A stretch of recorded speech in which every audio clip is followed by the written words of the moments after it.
Welcome to Cyber-Conversations, the show where it's okay to agree to disagree. My name's Josh. I got Bob, Darren, Heather, and Matthew here. We are discussing Black Panther, which came out in 2018. I love this movie. I don't think it's a perfect movie. There's a few complaints, which I'll talk about later. But overall, this is a great movie. I enjoy it every single time that I'm watching it. It is one of the movies that I look forward to. It stars Chadwick Boseman. Oh my God, I completely lost the list. Chadwick Boseman, Michael B. Jordan, Lupita Nyong'o, Denai Guerrera, Martin Freeman, and Letitia Wright, and Angela Bassett, among others. Lots of other And people. Claw. Andy Serkis. Can't forget Gollum. Yeah, that's actually one of the things I want to talk about. But because I love Andy. Andy Serkis is amazing in everything he does. But then again, so is Angela Bassett. She's one of my favorite actresses. Actors? Yeah, Do you say actress or actor? Like everyone's actors now. performers. Okay. Screen performer. I don't know. Professional. It's funny. I haven't seen Black Panther that many times, and no, not because I don't like to watch it. I haven't watched it as much as I've watched some of the other ones. But I'll tell you, on the rewatch, I actually really enjoyed it. I mean, I did not enjoy it the first time, but I liked it. I was like, wow, this really is a pretty darn good movie. I mean, Yeah. I do like the second one a little bit better, but this one's really good, and all the people in it were awesome. Forrest Whitaker. I mean, I love Forrest Whitaker Yeah. Yeah. and everything he does. Ghost Dog. Ghost Dog is so good. Yeah. So Saw Gerrera. Yeah, Saw Gerrera. I mean, he shows up on screen, and I'm like, all right, I'm interested, because if Forrest Whitaker's in it, something big is going to go down. It's just so good. But I don't know how anybody else feels about Black Panther on the rewatch or the OG watch. When you originally watched it. Matthew, Heather. I liked it originally, and I liked it just as much on the rewatch. This is one of my favorites, and maybe just because it is a little different from the typical superhero movies. You get the change of scenery alone, I think, adds to the movie. I like the inclusivity of other cultures and getting to see that on the screen. I think that's a lot of fun. I like the movie. I like the toned down version of a hero rather than the flashy one. And to me, Black Panther is that kind of hero versus the Tony Stark kind of hero. Yeah, he's definitely not flamboyant.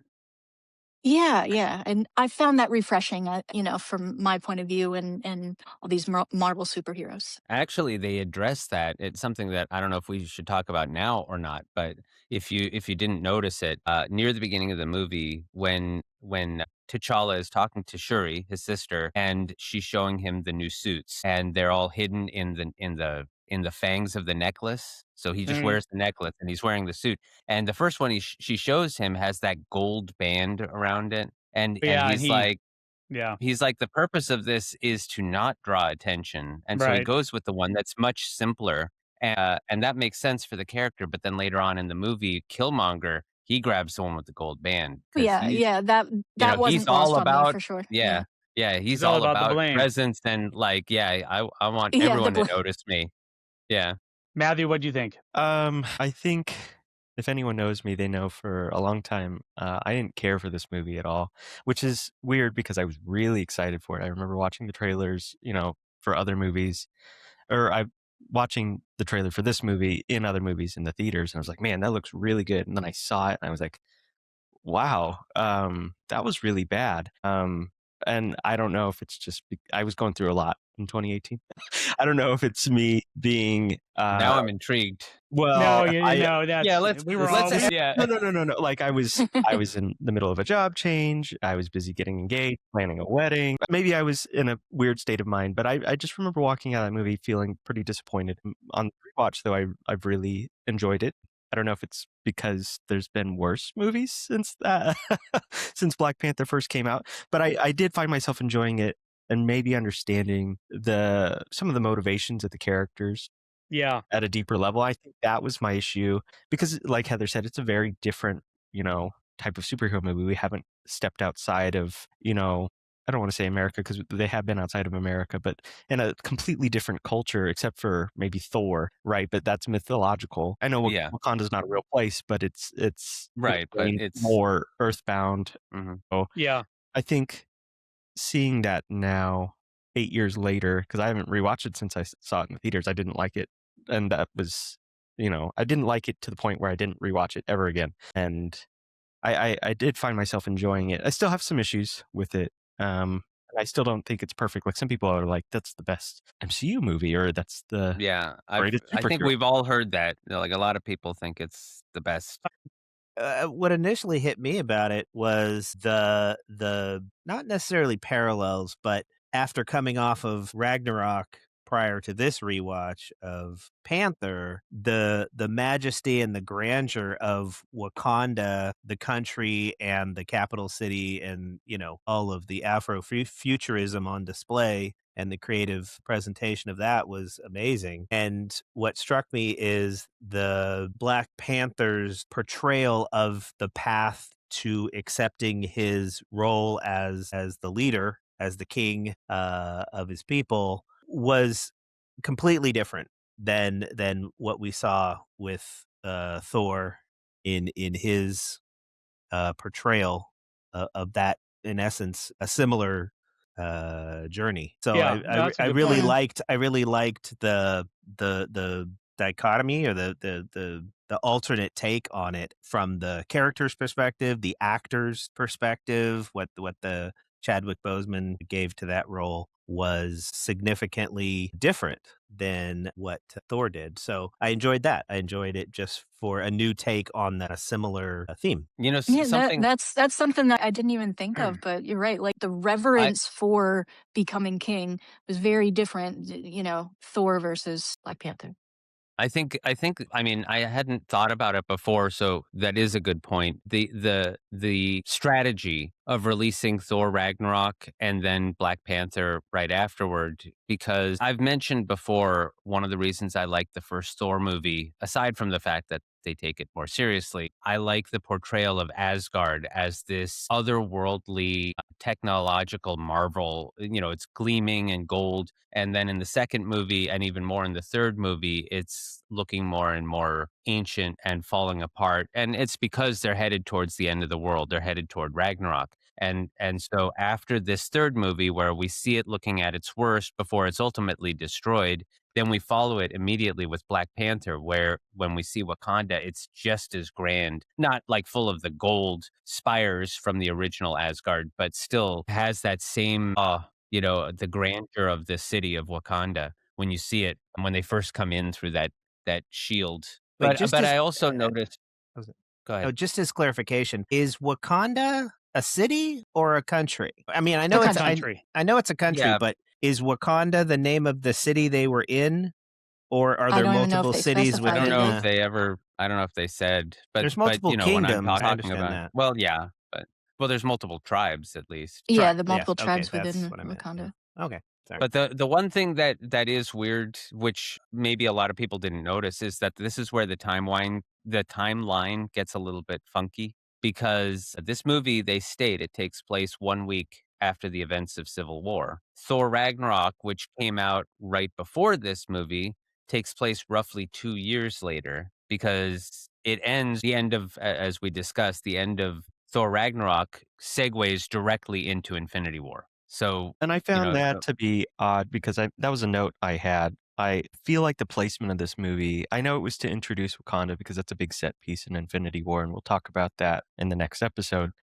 I wish this movie had come out right after Civil War or before Thor Ragnarok. I feel like the placement of this movie, I know it's probably because the script wasn't done yet or whatever, the yeah, I don't know what the bureaucracy behind strategy was. filmmaking, but Yeah, yeah. I feel like this movie would have served better in the MCU, I guess, hierarchy of films if it had been released sooner, rather, because you had 2 whole years in between Civil War and then bam, Black Panther.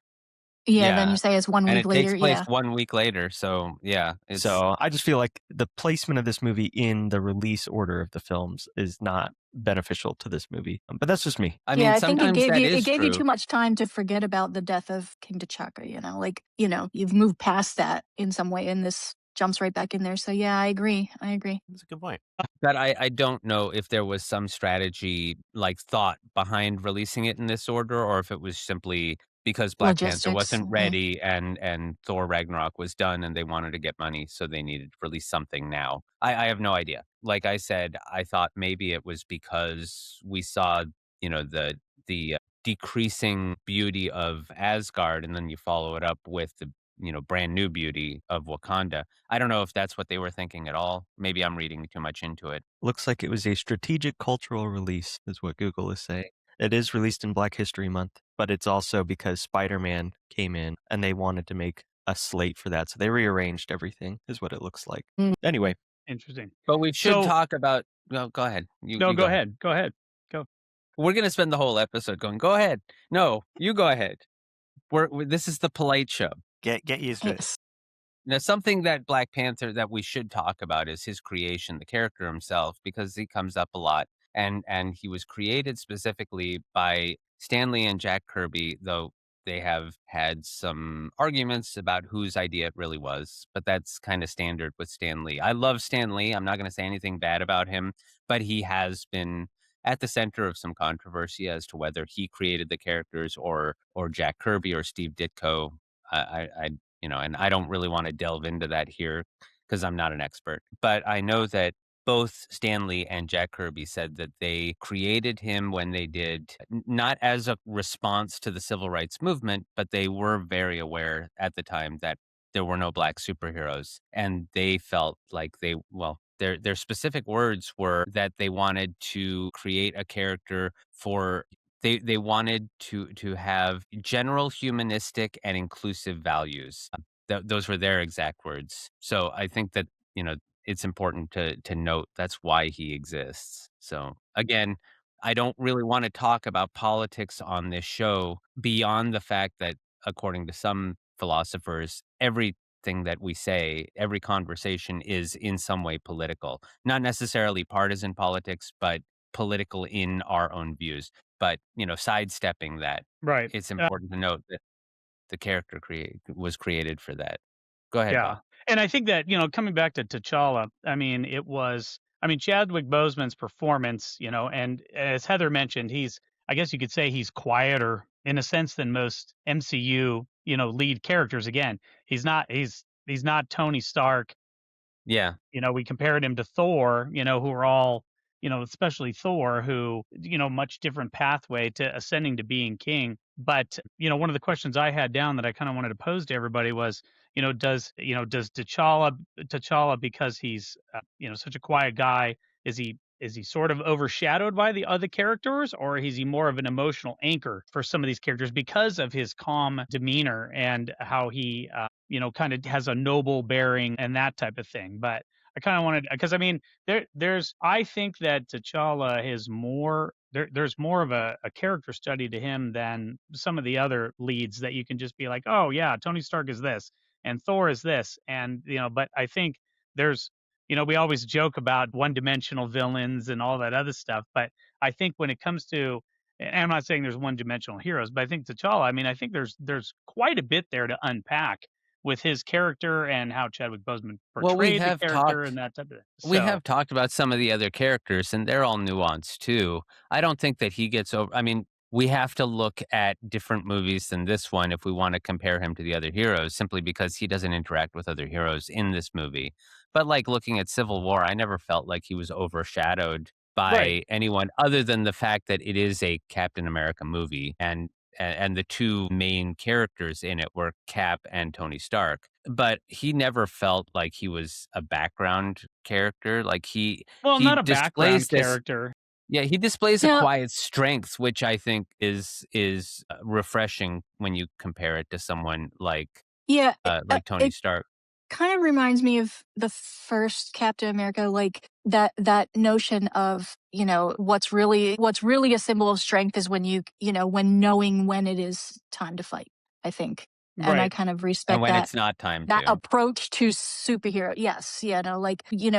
There's strength in being reserved. And so I appreciate that message is kind of coming back after a bunch of, just the wild superhero kind of stories. He's kind of like Kevin Conroy's Batman in that way, where he's this understated, in control character that is played against the more flamboyant, not active, but more animated characters of Klaue and Killmonger. Thank you, Killmonger. Well, Killmonger is trying to be ostentatious because he's all about like the presence. He's like the equivalent of Loki. He Well, wants an yeah, well, that's audience. what I'm Yeah. saying. That's what I'm saying is comparatively, T'Challa, Black Panther, is the one who reacts and reacts well and measured to what they're doing. So in that regard, I think he's a great foil for everyone, including Shuri in this particular movie. Although she basically gets the James Bond Q role in this movie, where she just shows him all his stuff, all the Yeah, I suits like the and Shuri weapons character. and things, Shuri's a fun character. and Yeah, the she is. sandals. Yeah, but yeah, it was. I thought the understated reminded me of Kevin Conroy's portrayal of Batman specifically in that regard. So yeah, Chadwick Boseman did do an amazing job. I don't know if he already knew that he had cancer when he took the role, or because I know that he knew it by the time they did Infinity War and Yeah, I don't know. Endgame. I can't remember. Yeah, I don't know, but in any case, R.I.P. Because it sucks Yeah. to die that young. I mean, I hate losing anyone that young, but he was also like a really, really good actor, and I'm not just saying that because he's passed. He's just well, he it's on was display. this It's movie definitely. indisputable, really. Yeah, Yeah. yeah, I mean, I think coming to that question about is he overshadowed in this movie? I don't think that he is. I just feel like he lacks agency. I feel like he lets everything happen to him in this movie, and he doesn't get to really be a king. I wish he was like how he was in Civil War, where he's a go-getter. I know he wasn't king in that movie. I mean, technically he was, because T'Chaka dies 5 minutes in the yeah. movie, but he felt like he lacked gusto, and maybe that's him grieving, but we don't really see that in the movie too much outside of Yeah. the astral plane scenes. I just felt like he let things happen to him without taking action until it became dangerous for everybody else. And so it's not that he got overshadowed or that he's quiet or understated. I just feel like he was passive. Yeah, I agree to a point. Like, I never thought of him as passive completely, but I would have. This was one of the complaints I had, is I would have liked to see him act like a king. It wasn't like I had no complaints about his portrayal of Black Panther or how he acted as Black Panther. And I'm not talking about Chadwick Boseman. I'm talking about T'Challa. Like, he took up the mantle of Black Panther with enthusiasm, and he did what needed to be done, and I always appreciated that. But he's supposed to be the king. I wanted to see him make kingly decisions, which he never really did See, I disagree with that a little bit. I mean, I think it made until the him more end. relatable. I think it made him more relatable, though. Just to struggle with, you have this authority and this responsibility thrust on you unexpectedly, and I think that any person with a conscience would go through a lot trying to reconcile that. And I Definitely. think we got to journey that with him as he did find his voice as king. So No, I disagree. Like, I think it was done just enough. Yes, he was more passive in the beginning, and he had to find his way, but I think that's part of the story right there. Yeah, no, I agree with that. It's definitely more relatable that way. I just mean, thinking about how a good king acts as opposed to a bad king. Look at The Lion King, for example, even though it's based on Hamlet. Look at Hamlet if you want, where, Mufasa, is the king of everyone, and he takes care of all of the lands, everything that the light touches. And then you get Scar, who basically ruins it all because he doesn't know what he's doing. And we get the same thing when Killmonger is in charge. I would have liked to see him kind of destroying things because he's so bent on his own agenda that he doesn't even care about Wakanda, and seeing Wakanda getting further and further away from where it wants to be, and then having T'Challa come in when he returns as king and fixing it. I guess it would have been too long a movie then. Yeah, it would And take too maybe long to that's collapse, really. yeah. Well, yeah, and I And don't want to see maybe Wakanda get destroyed. I mean, I think well, I'm it's not good they saying stopped him. I'm not I saying think destroyed Killmonger was completely, but destructive enough. Killmonger got destructive enough, I think, to represent that point.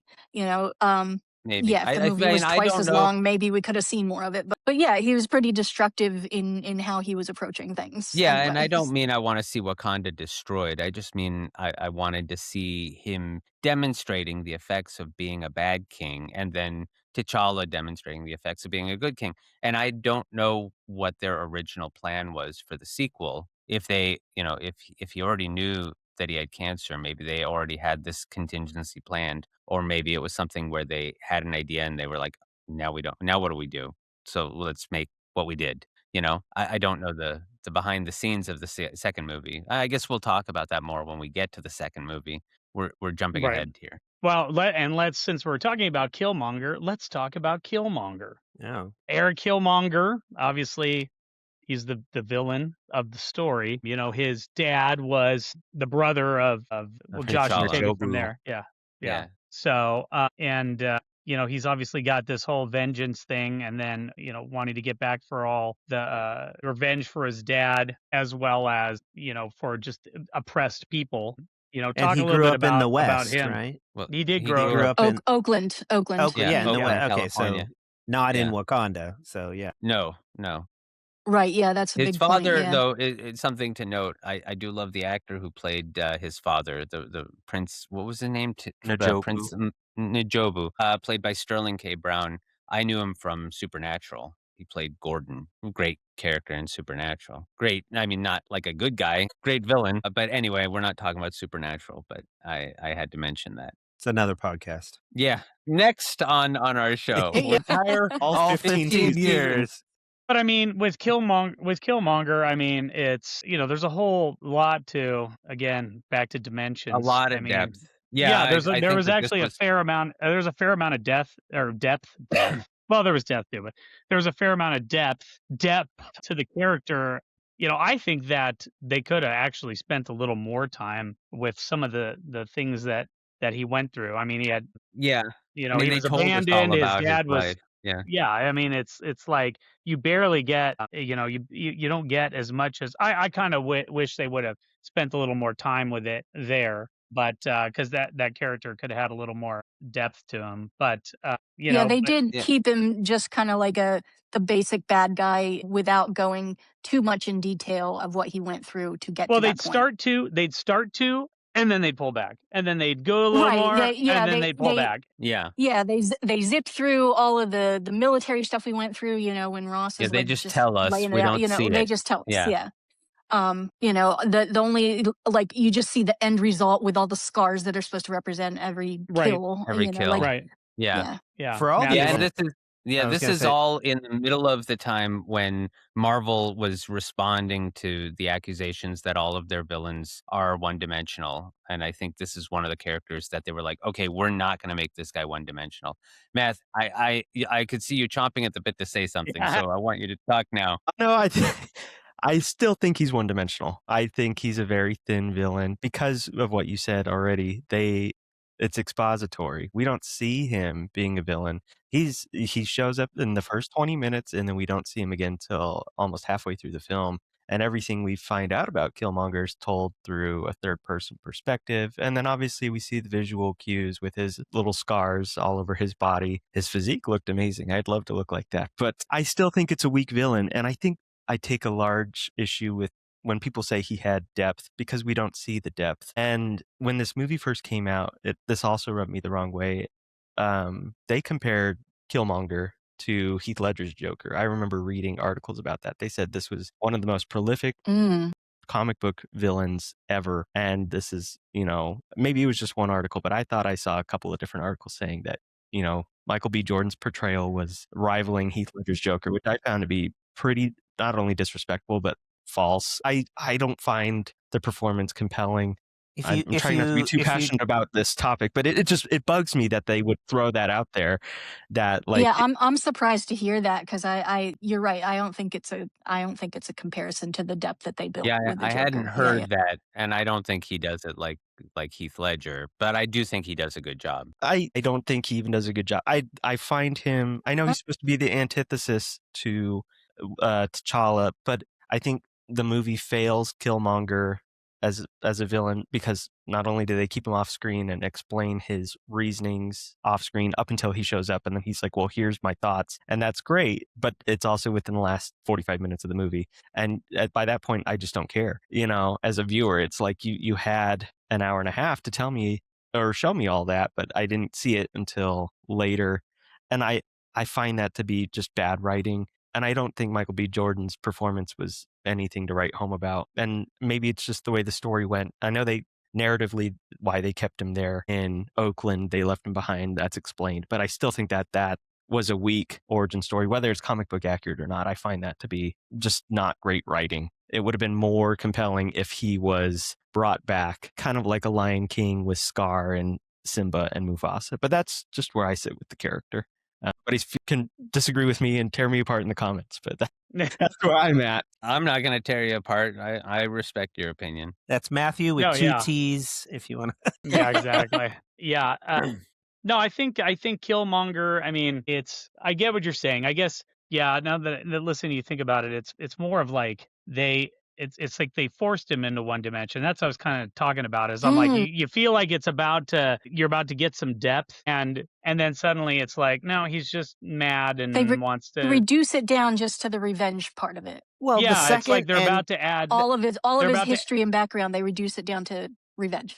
Right, and they're about to add some more ingredients and kind of give him a richer story, and then suddenly it's just like, no, he's just angry.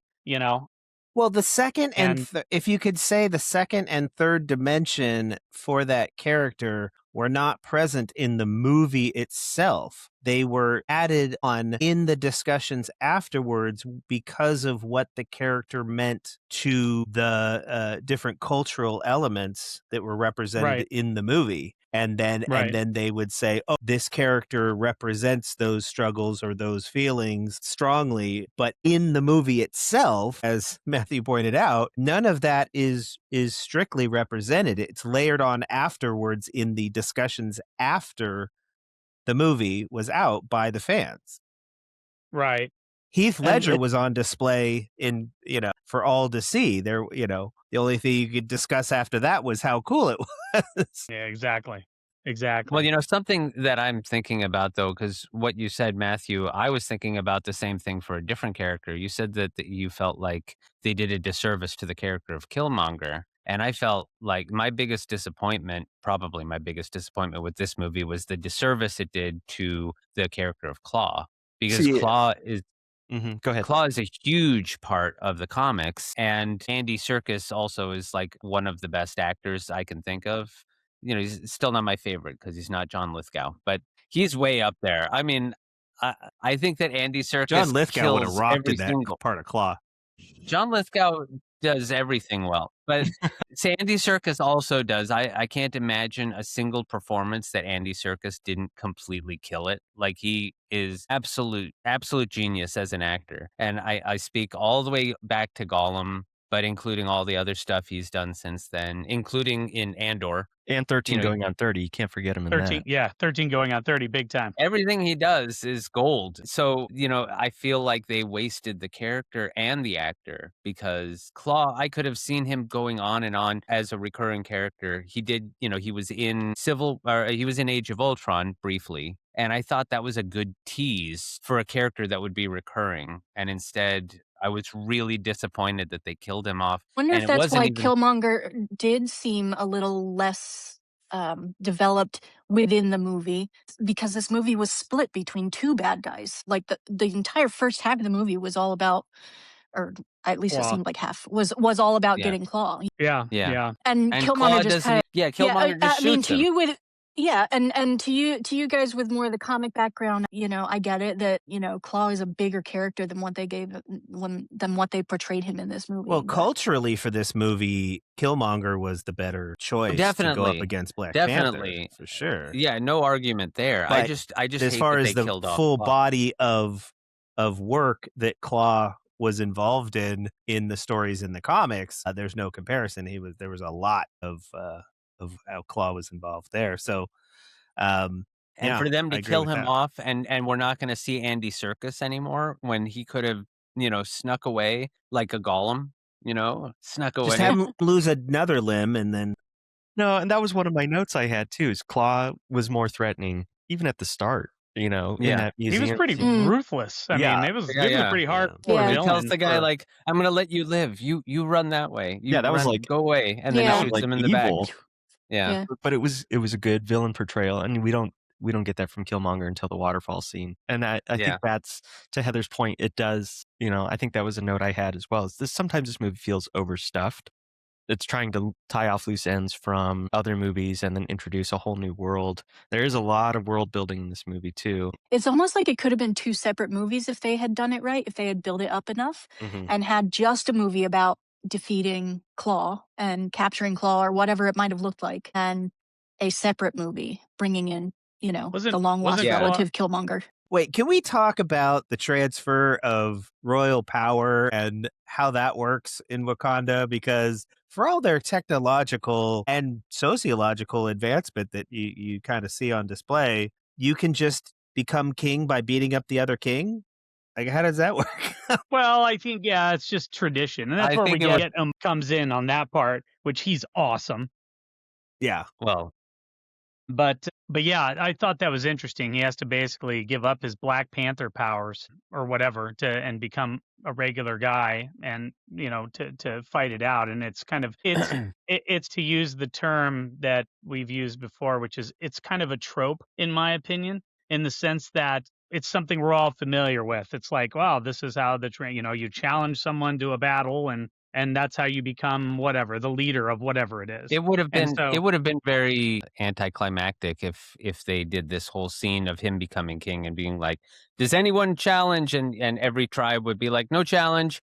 And he's like, "Okay, you're king now." Like that would have been to see Shuri do all of that techno stuff and all of that, and then how do you become king? You just beat up another guy. That, I don't know. It just seemed I still felt like she's standing in the corner going, "What?" I think there's a reverence for taking it back to basics and whether, the tradition or whatever it was in the movie. But I think it was I'm not knocking tradition in the sense of they had their traditions. On the most basic level. I'm just saying from a functional standpoint, almost that same theme, like the Iron Man without the suit and the Spider-Man without the suit. Okay, they definitely, have to prove I agree themselves with that. in a I sense agree like with that. Yeah. And Winston For Duke sure. plays him really well. Winston Duke is also a really good actor. I like him in another movie, which I actually do want to talk about later on, because there's another person in this movie who was also in that movie and another one of my favorite actresses. Well, I think M'Baku needs his own movie. M'Baku 2 Electric Boogaloo. My Lord. Jeez. No, I like what Heather was saying. It was I think it's good that it's not a monarchy in Wakanda, and I think it's good lore, and like I said, it was good world building. You got to see how a Black Panther was chosen, because it's not just a king title, you're also the greatest warrior, and the protector. I mean, if you think about like Game of Thrones, I know we always segue to other franchises, but if you think about other franchises like that, like Game of Thrones, they talk about Tyrion and Varys have that conversation, and he talks about sellswords and kings and who has the ultimate power. It was the sellsword in his little riddle, but he's like, if sellswords hold all the power, if sellswords have all the control, why do we pretend kings have all the power, or something like that? I'm paraphrasing. And I think it's a good representation that not only do you just get to be king, you also have to be a really good warrior. And you could be a bad king, but you can be a good warrior and a bad king for sure. But I think that the key is that the key is to being a good king is a person who's a good leader, but also a good protector. Not necessarily a warrior. That's why Black Panther is who he is, because he's a king, but he's also a protector of the people, rather than just a warrior who kills indiscriminately, which is Killmonger. Yeah. Wait, and I didn't mean to throw off your schedule, Bob. What were you going to... The Killmonger, that's his moniker? Is that? Or is that his actual last name? What? His actual last name as the character is Killmonger? What was it? Eric Yeah, it's something. Eric Killmonger. Yeah. No. No. There's a name that's given in the movie. I just can't remember what it is. Like when they were reading the dossier or whatever about him. Yeah, it's Eric Stevens. but his Okay. nickname or his call sign was Killmonger. I mean, Yeah. you Right, knew when because he started because of the calling kills that himself he made. Killmonger, he's like, "You're not going to be a good king, King Yeah, Warmonger." You know, it's like I don't know. Yeah. No, I wanted to come back to since we were talking about M'Baku, and I know we keep coming back to Killmonger because he's apparently not one dimensional to us. Anyway, But he is to M'Baku, Matthew. yeah. Clip it. Anyway, M'Baku kind of as the Gumi. comic relief, the rival, and then Klaue, Everett Ross. I mean, I felt like he was more of like the how do I put it? I liked Like what the they did with him. the audience surrogate. You know, he was the outsider, and Yeah, so he's we the got to person who's we got to experience some of the what was going on through his character. I We got Shuri appreciated got what they did with him because when they first introduced him in Civil War, he was introduced as a bit of comedy because he's like you kind of get the impression he's an inept government stooge who doesn't really know what he's talking about.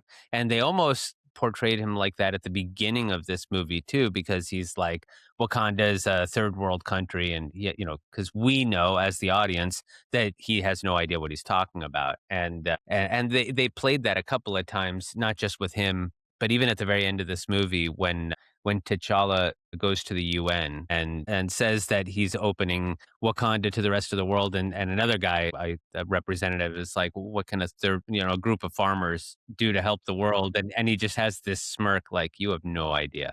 So it's not Everett Ross's fault, but I like the fact that they really show him to be a hero in this movie. He isn't just played for comic relief. He actually comes to their aid and does a good job, and I like that yeah. because A and valiant again, job too, like, not just like, yeah, he's he shot the noble planes out and there. He had to do it. He had to make he was decision even in to danger. risk it. Yeah, he was in Yeah. physical danger from the plane that was going to destroy the place where he was, but he stayed long enough to make sure that, that Killmonger's ships didn't get away. So yeah, he was a hero, and again, without trying to get too much into politics, that's something that we don't often see in a movie like this. If you usually see, someone like him would be portrayed in a lesser tone or being made fun of. And in this movie, they took the high road and they make him just as important, even if he's not the star. They never made him the star because he's Yeah, not the supposed to only be. thing they really make fun of is just how little he knows, but not, Yeah, at you the know, beginning. not Yeah. like he's stupid, but like, like you have no idea, Yeah. kind The of, and same the they were same thing. they were poking a little fun at that, but Yeah. they weren't making Yeah. fun of him. But Yeah, yeah, that's the whole idea of Wakanda is it's supposed to be hidden. It's proof that they're right, doing a good job. right. They never wanted Yeah. people to know that they were technologically advanced. So yeah, I think it works really well. I feel like I'm hogging the whole conversation. Anyone else bring up thoughts about Everett Ross? About Everett Ross, I don't have any Or thoughts on someone Everett else Ross. if you want. We were Or talking anyone about it. else. I was Yeah, I gonna mean, say there's the The kid Hobbit. of the Dora Milaje warriors. Okoye. Yeah. Danai Gurira. Yeah. Yeah, just she was the Zoe to his Mal, from Firefly. Yeah. Just this ever present, capable, A little bit snarky. a I little like bit, that. yeah, a little bit snarky, yeah, for sure. But she stole the scenes she was in, I thought, and later on in the other movies she was in. Again, every Yeah. scene that she was in, She she gets had a such lot of great presence. lines. Yeah, Yeah. yeah. I'll And never almost, see I her mean, as anything but Michonne in The Walking Dead. I did see She was awesome. somebody did a toy photography where they had that character leading zombie Captain America and zombie man by chains in that that's how same we kind of first- Walking that's how Dead you first- intro. Yeah. That's how Very we cool. meet her Ah. in the series is she's pulling two zombies with chains. Yeah. And Yeah.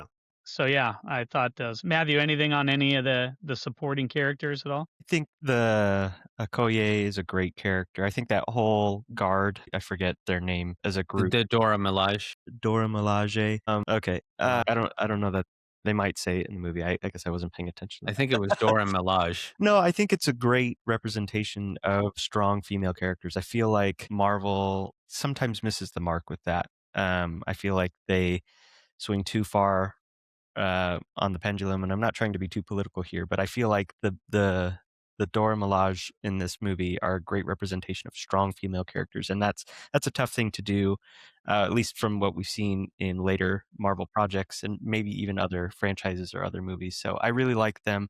I think they Well, have. sometimes it's yeah, I think I sometimes like Marvel gets ham-fisted Yep. later on. I like how they're strong female characters, but it's not like because they're female. No, Like no. that I think is the difference. It's like they're just who they are, and Right. they're Right. Yeah. And it badass. doesn't So and it And that doesn't was an try to area. be. Go ahead. I was Go gonna ahead, say Matthew. it doesn't try to be, women are as good as men because they're the guard of the king, right? Like I feel like that's when Josh says it's ham-fisted, it's like they're trying to prove themselves. They don't have to prove themselves. They are awesome Yeah. because yeah, they Like if you are who they compare are. yeah, like they're if you awesome because compare they're the way awesome.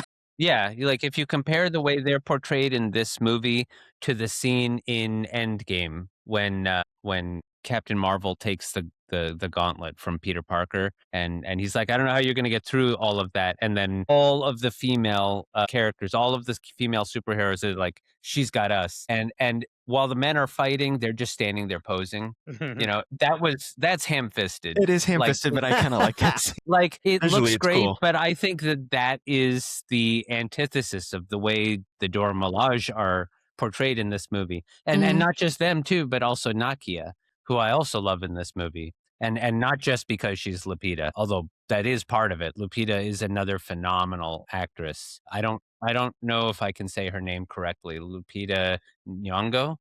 I don't think Nyong'o. we've said half the things in this movie correctly. I was just kind of wanted to get everybody's reaction to that because I thought they all played such pivotal roles moving the story along. I mean, it wasn't just like they were just there for that. I mean, they all had kind of their own little arcs that they were going through, and I thought it was just really well done. So Yeah, I kinda agree. wanted They to weren't background characters not in at any all. sense. They were important to the whole story, to King T'Challa's growth, as well as moving the storyline along as well. No, I definitely agree. And I think it comes back. I think I said in the last episode that, it's a lot of good world building in this movie. Where this movie lacks in plot, it makes up for in lore and world building. And the Dora Milaje, I know we already talked about them, but even Shuri's technological advancements, those are always fascinating to see. And she eventually becomes the hero of the second film. Unfortunate circumstances, of course, but she's never forced to be pared back. She's never a background character. She's, I would say, sometimes a scene stealer. And I think her Yeah. banter with T'Challa in this movie is a very natural, very good chemistry. I think all Yeah. Yeah, the sibling banter was done very well. I think there's a lot of good chemistry between all the characters. And even though Nakia is supposed to be the love interest, she doesn't always feel that way. She feels like she has her own agency. She can make her own decisions. She's Yeah. portrayed as a spy. I know they say that, but we see her as a spy in the beginning of the film. Yeah.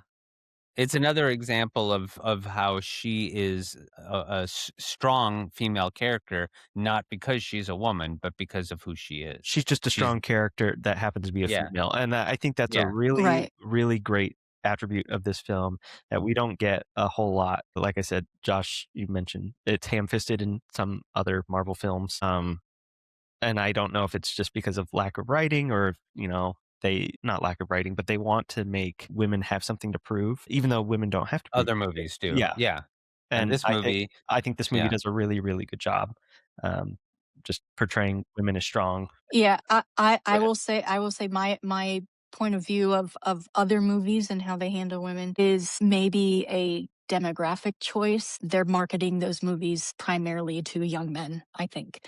And so young men want to be the heroes and the women are the weaker ones. And so I think there's some of that and the prove yourself mentality that comes out of that, and everything else for a woman to be strong in these other in the other films, I think, is because of the main demographic of Marvel still being a lot of young men. I agree with Heather. I think it's just like I rarely say something like certainly, because I never want to commit 100% to anything. I just want to be like, yeah, okay, maybe you're probably right. Agree to But disagree. yeah, Yeah, I agree exactly. though. But that's the Yeah. thing. I do agree with Heather, and there's not much else to say. Well, I do love the way Shuri is portrayed in this movie, but also I don't want to fail to mention Angela Bassett, who I've said before is one of my favorite actresses. Like every time she's in a movie, I want her to be in it more. Not just because of how beautiful she is. Aside from that, I'm talking about the strength and she's a queen. Like, she's a She queen has in a this movie. regal presence. Yeah, One of my favorite, I do agree with actually, that. if anyone has Hulu, I hear that it's on Hulu now, but I haven't seen it in a few years because for a long time there were legal troubles and they weren't able to put this movie on streaming. But there's a movie that I absolutely love called Strange Days, and it stars Rafe Fiennes and Ralph Angela Ray Fiennes. Bassett. Fiennes. Yep. Ray Fiennes, sorry, and Angela Bassett, and that movie is absolutely freaking amazing. And I have it. I have it on VHS, if you can believe it. That's why I haven't seen it, because I don't have a way to watch it because I don't have a VHS player, but I have the videotape of it. Just go to Goodwill. You don't have that ancient technology anymore? Indeed. I want it to be on streaming, and I heard that it wasn't at all, and then someone recently told me it's on Hulu, but I don't have Hulu, so I can't check. But if it is on Hulu, and if you have Hulu, I highly recommend it. I can't recommend it enough. And part of that is because of Angela Bassett and how amazing she is in that movie. Yeah. And she's amazing in this movie too. She's just so, like, she plays She's the not very queen present in this movie, but yeah, I yeah. wish that she was in it more. I understand why she's not. It's not her movie, but like every scene she's in, like she doesn't even have to try. She's the queen Right. in the movie, but just her presence, Angela Bassett exudes like royalty She has and a commanding majesty. presence. Yeah. Yeah. Yeah, she does. And I, she's I don't want to gush about her for this whole show, but I Matthew, what can't were you have gonna? But you're gonna gush. Matthew, go I ahead. Cut gush. Josh off. Just no, you. no, she's great in this movie. She's even better in the second movie, which is, we've talked about range. She has range. Yeah. But even though she's not in this movie that much, she's still not docile, right? She takes action. She's involved in everything. She's even at both waterfall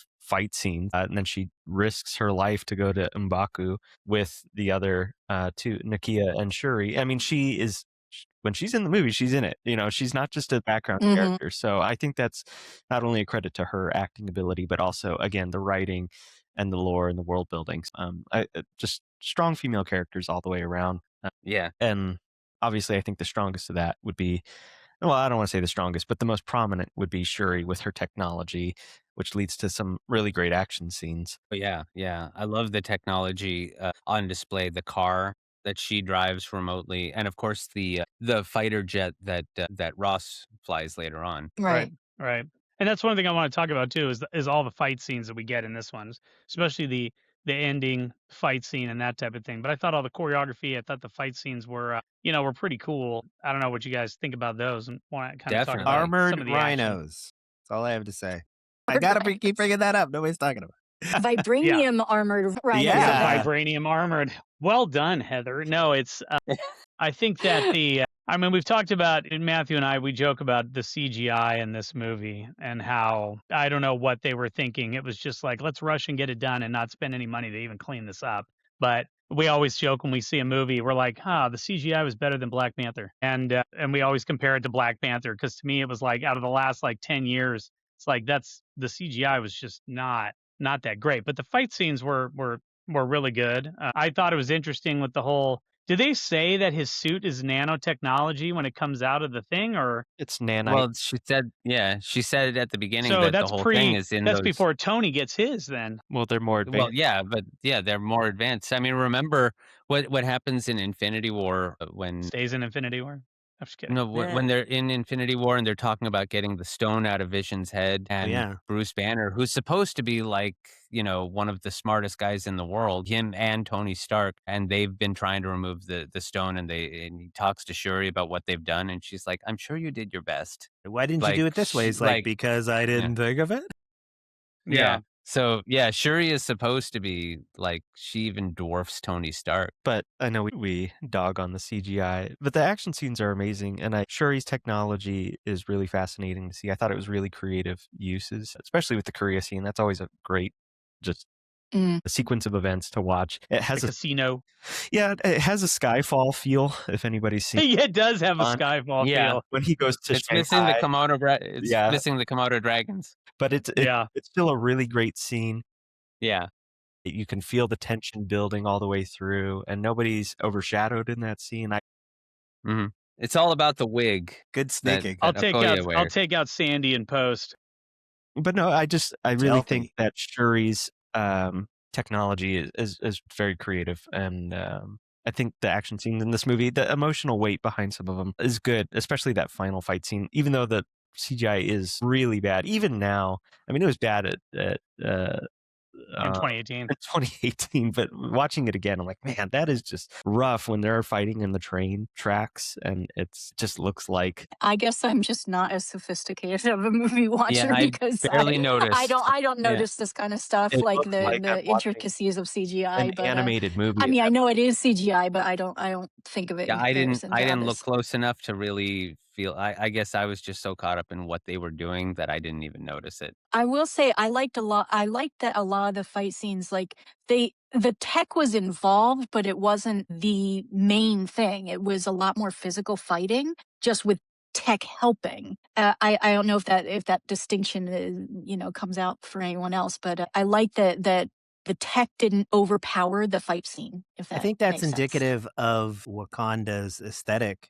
I mean, the cloaks are the shields, kind of thing. That kind of integration of the spears, but It's more subtle. they're Yeah. energized, and the visual aesthetic is very close to the African motifs that they were going for. But then, like you said, they just layered in the nanotech or the energy fields or things like that. I think it was well done in that regard. Yeah, I agree. One thing that I did notice, I don't think I noticed it the first time I watched it, but watching it again, I watched it yesterday. I noticed that the progression of fights is done really well because each one gets progressively bigger. I know movies generally do that in some way. I mean, the final fight is always the biggest fight of the movie, usually. But in this case, every single fight gets bigger. The first fight in the jungle, all you see is T'Challa doing some basic stuff, and same thing with Okoye, and Nakia gets involved a little bit, but it's against those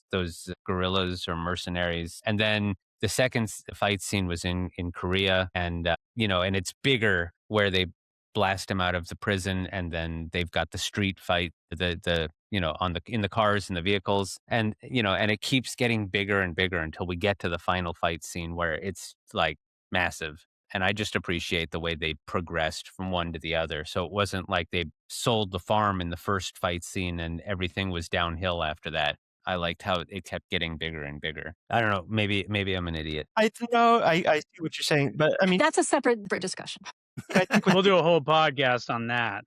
with the exception of maybe the waterfall fight scenes. I mean, I know those are meant to be intimate and more big between, especially the one between Killmonger and T'Challa. It's he's like, no, I'll just do it now, and I think that was intentional for the narrative. So yeah, I guess I didn't really include those because I don't feel like they're major. Like, they are fight scenes in that they are two guys fighting, but these aren't battle scenes. These aren't action huge scenes. They call Yeah, the these set are just pieces two or guys whatever. fighting. Yeah, so But we didn't talk about the CGI rhinos. I know, we man. did. He really wants to talk He wants about to it. talk about them. Let's hear it. And he comes running in and he stops and like licks her face. It's so cute. And you have to imagine there was that those something- are just their pet rhinos when they don't have their armor on. They're puppies. One point I'd like to bring up is, and this is coming back to Killmonger and his delayed introduction, is we see the disappointment from the other tribes in Klaue not being subdued and brought back to Wakanda like T'Challa was supposed to. And then Killmonger does it, and obviously he's contriving it and manipulating them. But his supposed best friend, or one of his closest friends, immediately is like, you're done, dude. Like, yeah, you're not fit to be king because you didn't bring this guy back, and your long lost cousin did, and so I'm gonna side with him now. I felt like that was underbaked, super contrived, just to add conflict to the movie and I agree. fight. And I find that But that's Absolutely. you mean, what's his name? Wakabi? yeah, Wakabi. Wakabi, yeah. I agree. That guy- I got that that- same. Yeah, go ahead. No, I was gonna say the actor who I think was his name, Daniel, I think. Daniel. I don't know why, but he looks like one of the guys in Cool Runnings. Okay. Deep cut. That's all right. Watch Absolutely. fucking Cool Runnings, people. That's a great movie. No, I agree, though. He did turn on him. And it's one of those cases which I see in a lot of movies where I want someone to say something. Like when Wakabi talks to T'Challa and is like, "Did you catch him? Did you bring back Klaue?" And he says he got away. And Wakabi gets angry. And I kind of want to jump into the movie and be like, it wasn't his fault.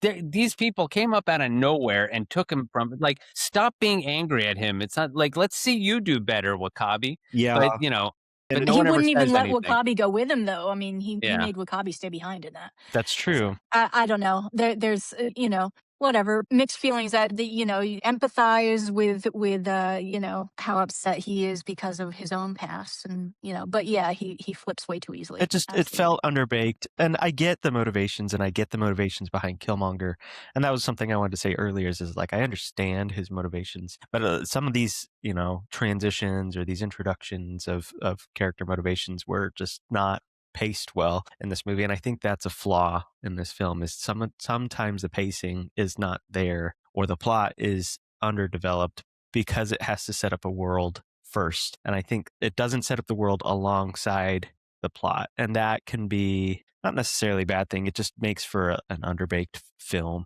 at times. So, but I did want to call that out because I every time I watch that movie, I'm like, man, if that was my best friend, I would have him like tossed off the waterfall or something like that. Jeez. Like oh man, that's frustrating. So anyway. Well, and he's like supposed to be in love with he's in love with the general. Yeah, he's in love with Okoye. Yeah. Okoye. And she's like, "Hello, my love," and I was like, "What?" No, but that I don't know. I felt like that was underbaked too. Yeah, I was just thrown in. They could have done a little more with that. Yeah, they could. Yeah, there was almost no conflict as far as that is concerned. Although I do appreciate the line where he's like, you know, you would kill me, my love, and she's like, for my kingdom, without hesitation. You know. Yeah, that was a good line. Yeah, I think that also brings up a good point. The logic behind a lot of these characters is it's all for the kingdom, and T'Challa finally realizes he can have agency and he can change the direction of the kingdom to better the world. Whether that's for the betterment of Wakanda is up for debate, but it's to better the world, and you know, that's the whole point of this movie. Is it's, you know, don't always, well, not don't always, but just because something's always been done one way doesn't mean that that's always the right way. And so they're hiding the vibranium and keeping everything a secret, you know, that led to the sins of prior generations. And I think that's a really deep topic that they don't talk about too much in this movie. And I feel like that could have been explored a little bit more as well. Well, and and you're right. And I think that's kind of what I was saying, is that everything starts to go like, ooh, there's some depth, and then they kind of pull back. And as we've been talking about it, I've been thinking about it. The whole thing is like, there's so many layers that they could have at least gone a little bit deeper on, and it's almost like they wanted to, but then no, we need to stay like at this level because this is a comic book movie and we need to just give just enough. But it's like, yeah, there's so many, you know, and I think it's that the perception of like deeper backstories. That's why I was like, with Killmonger, I'm like, no, he wasn't really one dimensional. It's almost like you can see the multi dimensions, they just didn't explore them. And I think they're all these characters. It's more apparent that there's more there. They just didn't give it to us. All we got was it's like there's a lot of rhinos. inference. I got rhinos. I got lots of rhinos. So yeah, so that's where the money went, not to the backstory or a better script. It was just, you know, to rhinos. And the Wakandan ornithopters from Dune, those were in there too. Yes, yeah, exactly. Those I didn't catch the first time. I suppose we should also talk really quickly. I did like the portrayal of, back in Civil War as well, John Connie as T'Chaka. Yeah. And he did a really good job in this movie. And something I didn't know until I did the rewatch and did a little bit of research, but when they show young T'Chaka in 1992, that was Connie's son playing him. So that's why the resemblance is so good. So yeah, I thought that was chalk that up to CGI, but hey. Yeah, I thought it was Michael Douglas Ant-Man de-aging scenario there, but no, I mean, they went. No, it was his son, Connie. And to answer your question from before, Daniel Kaluuya, I don't know how to pronounce it. There's two U's, but Kaluuya played Wakabi. Yeah. Kind of circling back to what we were saying, like that T'Challa doesn't appear kingly and have that agency. I love how by the end of the movie, he is proposing change and solutions that are like, they do make you think he is a wise ruler at that point. And I don't know, like like he wants to share these things without it just being, give weapons to everybody. Right. So yeah, right. Yeah. I don't know. I appreciate that they rounded out that part of the story, I guess. The theme with of him this being wise. episode is agency. It's all about agency. Everybody had agency, and you know what? You guys have And agency. everybody had agents too, because they're Yeah, and acting. exactly. Oh Exactly. my gosh. One of the questions I wanted to ask though was what do you, I mean, Black Panther, it seemed to me this movie changed a lot in the MCU. We got Wakanda, that becomes huge, obviously, in Infinity War, but it was a little more political. And now I don't mean like a spy thriller like we talked about with Winter Soldier, but it was definitely again another Social justice issues. tone shift. Yeah, social justice issues. And We had a whole nation new states, nation. which is a whole bigger. Yeah, a nation state, that type of thing. I didn't know if anybody wanted to talk about just kind of the impact on the MCU up to 2018 and kind of what it meant for the future. Because this wasn't like we talked about. It's not like they went to space or they went to Asgard or some other dimension where that it was formulaic. I mean, this was a whole steeped in true culture. Total Yeah, they went from Wakanda to country. Oakland. Yeah. To country that they basically built up, and it became a pivotal area. I think that's kind of an interesting thing to I want to point out. comment again about the comparison that I made at the beginning or last week to Asgard as the way they presented Asgard. it, Asgard. But the fact that Wakanda is an Earth civilization makes it even more impactful in its introduction to the MCU than Asgard could have been. Well, yeah, in a way, much it's more earthly. impactful. Yeah. Yes, much more impactful to Earth, and therefore, presumably, to the fans of the MCU are mostly Earthlings, I would suspect. Who knows when this is going out? We don't know about Josh, but that's all right. But in regards to introducing Wakanda not as, some space civilization that transplanted itself to Earth at some point in the past and became Wakanda, it is, it has its origins in the African culture and African continent and became this technological superpower. So in that regard, I think it's even more impactful than Asgard to the MCU moving forward, as Bob mentioned. Well, that's because Asgard got destroyed. To make room for Wakanda. I think I know what you mean, though. Like, you don't have to be, from outer space to be a superhero. Like that kind of message. Like humans can, advance as well. Human civilizations in their entirety can be super in that way. They don't have to be, it doesn't have to be from space. It can be all of human, doing, I mean,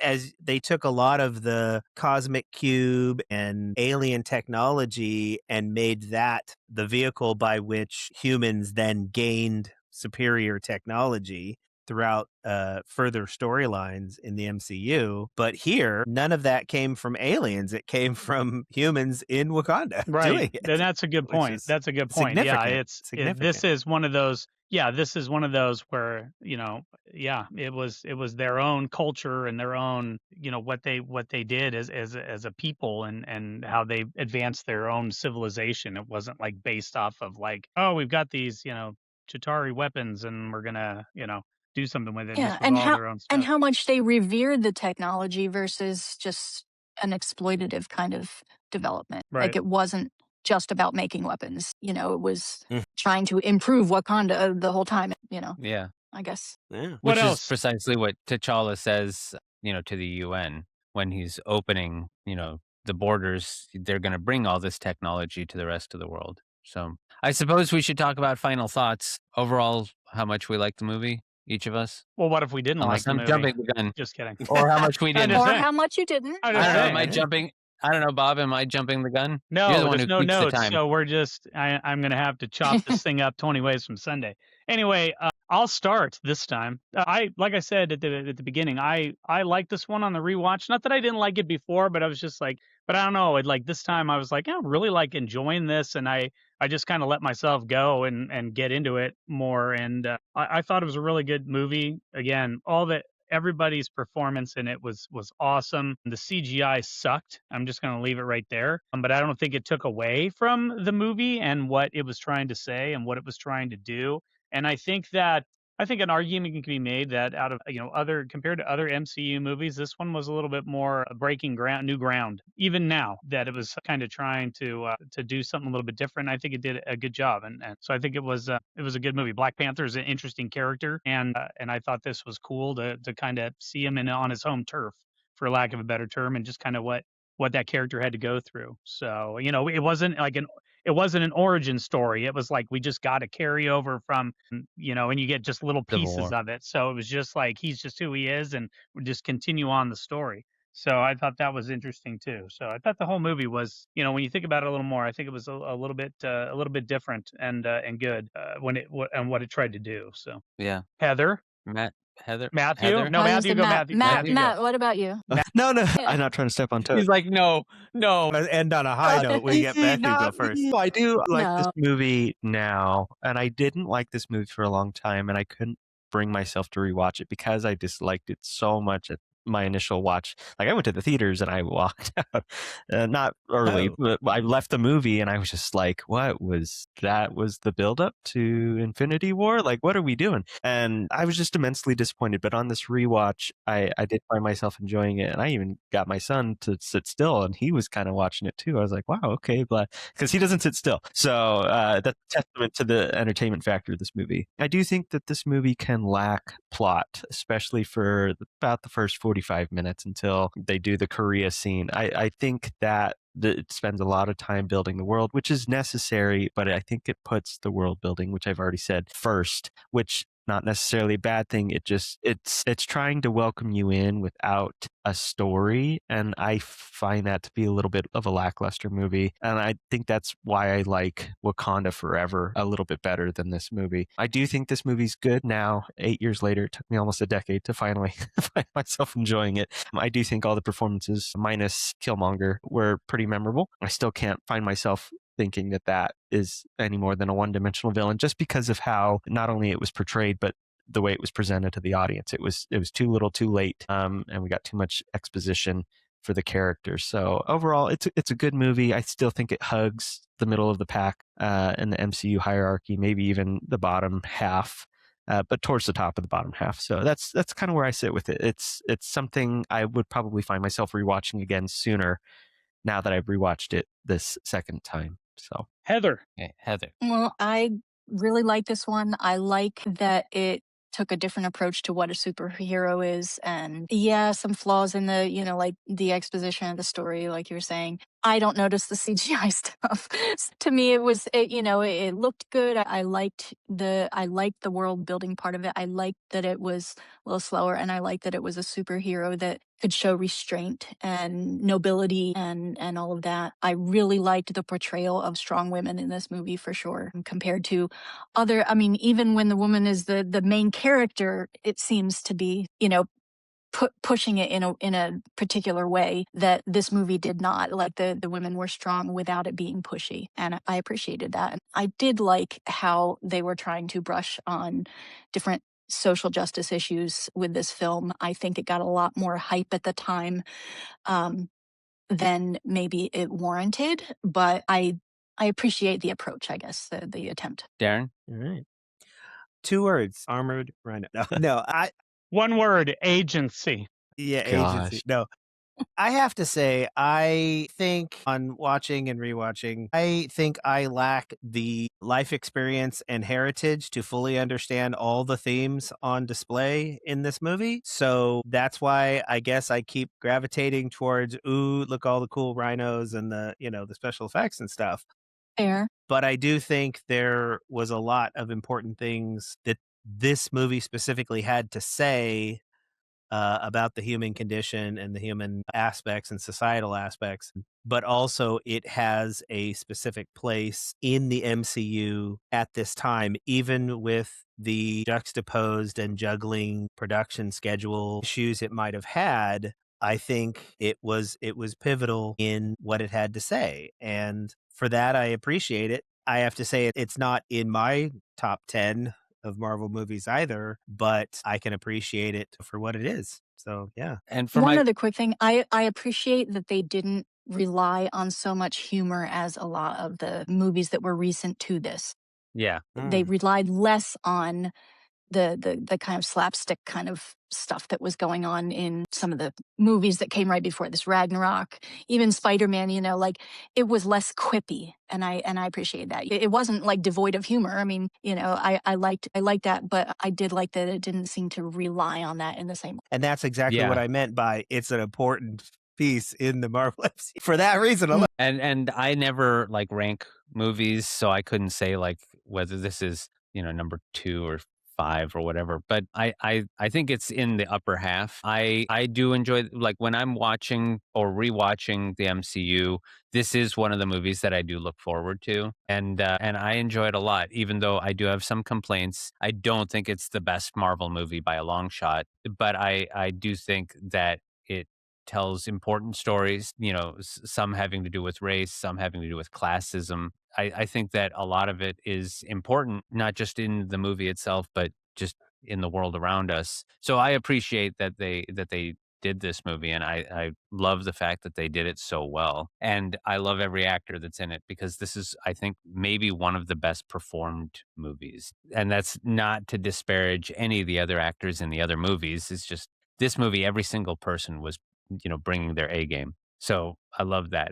And of course, the next movie that we're going to talk about is one of my favorites. It's not The Winter Soldier, which is my absolute favorite MCU movie, but it is very close. Next week, we will be talking about the Avengers Infinity War.